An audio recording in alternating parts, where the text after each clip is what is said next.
السلام علیکم، کیسے ہیں ناظرین؟ امید کرتا ہوں آپ سب خیریت سے ہوں گے۔ ناظرین، عموماً پسند کی شادی میں وقتی جذبات محرک بنتے ہیں۔ وقت کے ساتھ ساتھ ان جذبات اور پسندیدگی میں کمی آنے لگتی ہے۔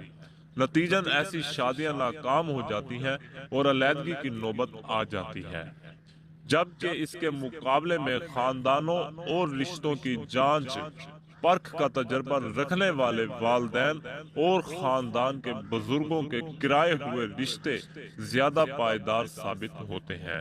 بالعموم شریف گھرانوں کا یہی طریقہ کار ہے۔ ایسے رشتوں میں وقتی ناپسندیدگی عموماً گہری پسند میں بدل جایا کرتی ہے۔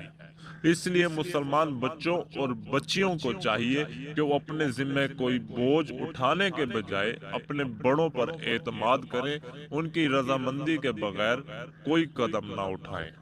البتہ عاقل بالغ مرد عورت کو شریعت نے یہ حق دیا ہے کہ اپنی پسند اور مرضی سے نکاح کریں۔ اس لیے والدین کو چاہیے کہ وہ اولاد کی حاجت معلوم کر کے اس کا لحاظ رکھیں۔